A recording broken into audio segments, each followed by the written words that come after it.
اگر آپ کو کوئی مسئلہ ہو رہا ہو نا تو آپ فَاسْأَلُوا أَهْلَ الذِّكْرِ إِن كُنتُمْ لَا تَعْلَمُونَ، اگر تم جانتے نہیں ہو تو اہل علم سے پوچھ لو. کیونکہ ہم یہ زیادہ مسئلہ کھڑا ہوا جب ہمارے کربلا والے ریسرچ پیپر کے اندر بھی نا وہ کہتے ہیں یہ تاریخی واقعات ہیں جو آپ اس میں جمع کر رہے ہیں.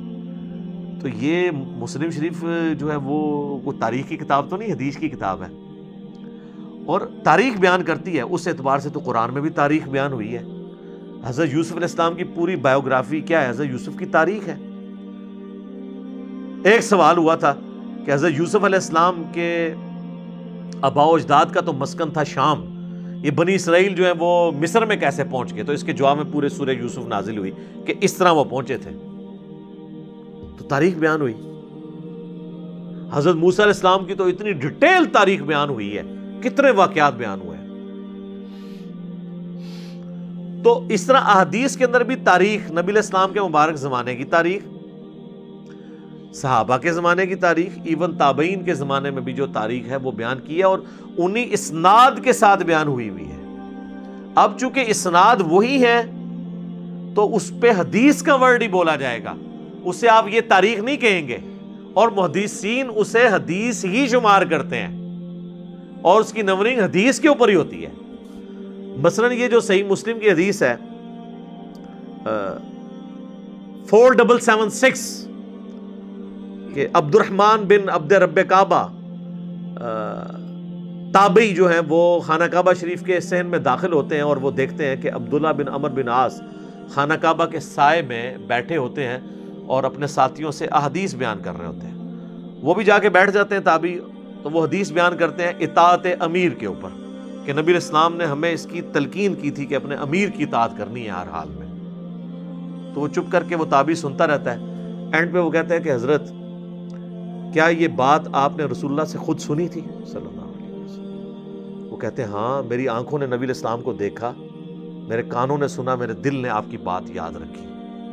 یعنی حدیث مرفوع ہو گئی. پھر وہ تابعی کہتا ہے کہ آپ تو ہمیں اطاعت امیر کا حکم دے رہے ہیں، جبکہ آپ کے چچا کا لڑکا معاویہ ابن ابی سفیان جو ہمارے اس وقت حکمران بھی ہیں، وہ تو ہمیں حکم دیتے ہیں کہ ہم لوگوں کو ناحق قتل کریں، اپنوں کو، اور اپنوں کا مال لوٹیں.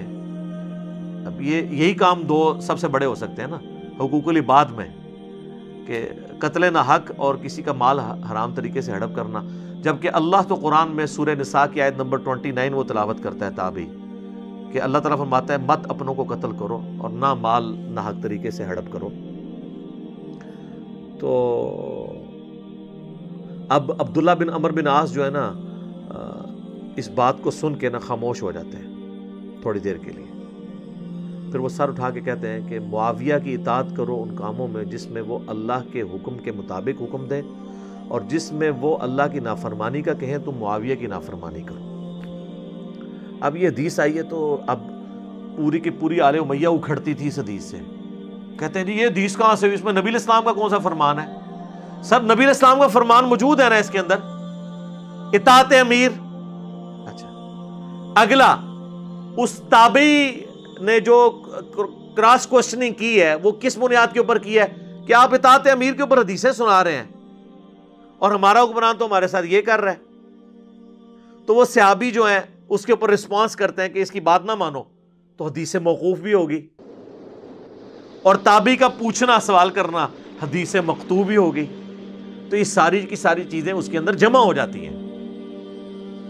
لہذا احادیث کے اندر صرف سنگل آؤٹ کوئی ایک فرمان نہیں ہوتا، بلکہ وہ پورے واقعے کو سمایا ہوتا ہے. اسی طریقے سے صحیح بخاری میں آتا ہے، وہ بھی ہم نے اپنے پمفلٹ میں ڈالی ہے. جنگ جمل کے لیے جب سیدہ عائشہ جو ہے وہ بصرہ کی طرف روانہ ہوتی ہیں تو حضرت عمار ابن یاسر کو مولا علی بھیجتے ہیں اپنے بیٹے حسن ابن علی کے ساتھ. تو بخاری کے الفاظ ہیں، وہ کوفے کے ممبر پہ چڑھتے ہیں اور احترام دیکھیں حضرت حسن جو ان کے پوتوں کی عمر کے ہیں، کیونکہ آلموسٹ 90 ایئرز ایج ہو چکی تھی عمار ابن یاسر کی. تو حسن ابن علی تو راؤنڈ اباؤٹ اس وقت آپ سمجھ لیں ان کی عمر بڑی مشکل سے جو ہے وہ 35 کے قریب ہوگی.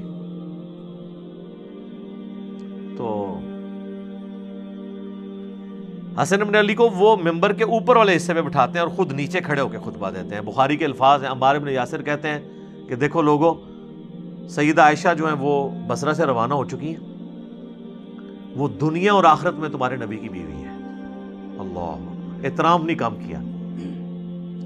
لیکن اللہ نے تمہیں آزمائش میں ڈالا ہے کہ تم اللہ کی اطاعت کرتے ہو یا عائشہ کی اطاعت کرتے ہو, کیونکہ امیر المومنین کا حکم ماننا اللہ کی اطاعت ہے. یا ایھا الذین آمنوا اطیعوا اللہ و اطیعوا الرسول و اولی الامر منکم.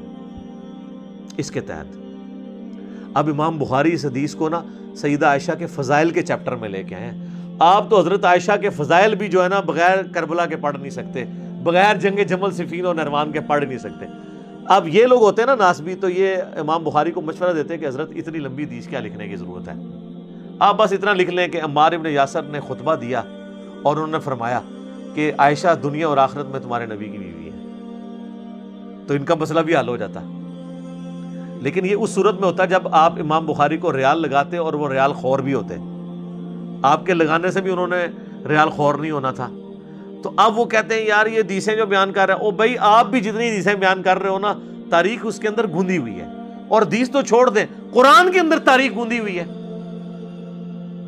بات ہے سند کی. ہم جو تاریخ کو کنڈیم کر رہے ہوتے ہیں وہ اس تاریخ کو کر رہے ہوتے ہیں جو بغیر سند کے آ رہی ہو. تاریخ کا انکار تو کفر ہو سکتا ہے اگر وہ تاریخ قرآن کے اندر اور متواتر حدیث کے اندر آئی ہے. تاریخ قرآن و حدیث کی طرح حجت ہے, کیونکہ قرآن و حدیث ہی تاریخ بیان کرتا ہے نا. تو کہتے ہیں جی وہ اس میں تو حدیث ہی کوئی نہیں ہے. اب اس میں حدیث ہو گئی نا اس اعتبار سے کہ حدیث سے موقوف ہوگی. سیدہ عائشہ کے بارے میں عمار ابن یاسر کہہ رہے ہیں وہ دنیا اور آخرت میں رسول اللہ کی بیوی ہیں. انہوں نے یہ نہیں کہا کہ میں نے نبی علیہ السلام سے سنا ہے, یہ مرفوع حدیث پھر بھی نہیں ہے. ہم حضرت عائشہ کو دنیا اور آخرت میں حضور کی بیوی مان رہے ہیں عمار ابن یاسر کے کہنے پہ کہ یقیناً یہ غیبی خبر رسول اللہ سے ان کو پتہ چلی ہوگی, نہ بھی وہ کہیں. ٹھیک ہے, اور پھر صرف اس کو نہیں ماننا, پھر وہ حدیث موقوف کا وہ حصہ بھی ماننا ہے کہ اللہ نے تمہیں آزمائش میں ڈالا ہے کہ تم نے عائشہ کی اطاعت کرنی ہے یا اللہ کی اطاعت کرنی ہے. تو یہ جتنی بھی احادیث ہیں آپ یہ دیکھیں, موقوف, مقطوع, مرفوع, یہ گوندھی ہوئی ہوتی ہیں ایک دوسرے کے اندر. بخاری مسلم میں یہ جو حدیث ہے جو بخاری میں 2812 ہے, عبداللہ بن عباس کا بیٹا علی, ان کے بیٹے کا نام بھی علی ہے. عبداللہ ابن عباس اپنے ایک شاگرد کو, اپنے بیٹے کو, دونوں کو بھیجتے ہیں اور کہتے ہیں جاؤ ابو سعید خدری کے پاس جا کے نا ان سے حدیث سنو ان کی. تو یہ تو اس کو تاریخ ہی مانیں گے. عبداللہ ابن عباس کہہ رہے ہیں حدیث سنو جا کے. اچھا, اب ابو سعید خدری تو 7 صحابہ میں سے ہیں جنہوں نے سب سے زیادہ حدیثیں روایت کی ہیں.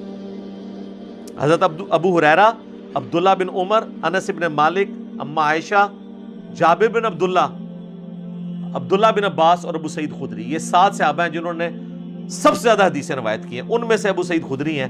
اور عبداللہ بن عباس اپنے بیٹے کو ایک تابعی کے ساتھ بھیج رہے ہیں, وہ بیٹا بھی تابعی ہے, کہ جاؤ ابو سعید خدری سے حدیث سنو. بھئی بتانا تو چاہیے تھا کون سی حدیث. یا تو وہ کہتے ہیں نا کہ وہ حدیثیں جو بیان کرنا منع ہے, یا وہ حدیثیں جس سے مخالفین کو سپورٹ ہوتی ہے. انہوں نے مطلق کہا کہ جا کے حدیث سنو. اور ادھر ابو سعید خدری جو ہے وہ اپنے باغ میں جو ہے وہ کر رہے تھے, پانی لگا رہے تھے پودوں کو. تو انہوں نے کہا ہم آپ سے آپ کی حدیث سننے آئے ہیں. آپ ابو سعید خدری کو تو بے شمار حدیثیں یاد ہیں. کوئی یہ نہیں ہے کہ وہ ٹیکسٹ میسج یا واٹس ایپ کر دیا تھا عبداللہ بن عباس نے کہ اے علی سنانی جینو, کچھ بھی نہیں تھا. وہ بھی تیار بیٹھے تھے. ان کا بیٹا بیٹھو میں تمہیں حدیث سناتا ہوں اپنی. منو تے ہزاراں حدیثاں یاد نے, انہاں کہ حدیث جیڑی سنانی ہے وہ ہے جیڑی منع ہو جانی بعد وچ, تے انجینئر صاحب نے سنا کے گالاں کھاڑیاں نے. تو وہ کہتے ہیں کہ خندق کا موقع تھا یا مسجد نبوی کی تعمیر کا موقع تھا. باقی اصحاب ایک ایک پتھر اٹھا کے لا رہے تھے اور حضرت عمار ابن یاسر نے 2 پتھر اٹھائے ہوئے تھے. اتنا جوش, یہ ایمان ہے. تو نبی علیہ السلام نے اپنے مبارک ہاتھوں سے ان کے داڑھی اور سر کے بالوں سے مٹی جھاڑی اور کہا وائے عمار, افسوس عمار ابن سمیہ, اے سمیہ کے بیٹے, یعنی تو اسلام کے لیے اتنی قربانیاں کر رہا ہے. اور کیا قربانی کی کہ اسلام کے پہلے شہید ہی ان کے ماں باپ ہیں, سیدنا یاسر اور سیدہ سمیہ. تجھے ایک باغی جماعت قتل کرے گی, تو انہیں اللہ اور جنت کی طرف بلا رہا ہوگا اور وہ جماعت دوزخ کی طرف بلا رہی ہوگی. تو عمار ابن یاسر کہتے ہیں اے اللہ میں اس فتنے سے تیری پناہ میں آتا ہوں. اور وہ فتنے سے پناہ میں آئے، آخری وقت تک حضرت علی کے ساتھ رہے ہیں۔ تو اب کوئی کہ جی دیکھیں جی حضرت عمار ابن یاسر کے بارے میں یہ حدیث تو اب یہ تو حدیث مرفوع ہے کہ نبی علیہ السلام نے فرمایا ہے۔ اچھا، اور یہ حدیث علامات النبوہ والے چیپٹر میں بھی ہے۔ امام بیہقی نے جو کتاب لکھی ہے نا دلائل النبوہ، رسول اللہ صلی اللہ علیہ وسلم کی نبوت کو جسٹیفائی کرنے والی حدیثیں، اس میں بھی یہ حدیث لے کے آئے کہ یہ نبی علیہ السلام کی نبوت پر دلیل ہے کہ آپ نے اپنی وفات کے 30 سال بعد ایک واقعہ ہونا تھا پہلے ہی بتا دیا۔ اور تو خالی واقعہ تو نہیں بتایا، وہ جو بیچ میں آئے ہوئے وہ بھی سارے آگے بیچ میں، تو آپ کہاں جائیں گے؟ اچھا میرے بھائیو، چونکہ اب 5B کا جو معاملہ ہے وہ چل نکلا ہے تو میں اس کا تعارف بھی کروا دیتا ہوں مختصراً۔ یہ ہے ہمارا ریسرچ پیپر 5B، واقعہ کربلا کا حقیقی پس منظر 72 صحیح الاسناد احادیث کی روشنی میں۔ 72 کا ٹائٹل ہم نے شہدائے کربلا کی نسبت سے لیا، ورنہ احادیث اس میں 200 سے زیادہ ہیں، اور اکثر احادیث بخاری اور مسلم سے ہیں، اور بخاری اور مسلم کے علاوہ جو باقی احادیث کی کتابیں ہیں ان میں دور حاضر کے جو بڑے بڑے محدثین ہیں، شیخ البانی، شیخ زبیر لیزئی، شیخ شعیب ارناؤت رحمہم اللہ اجمعین، ان کی تحقیم لگی ہوئی ہے۔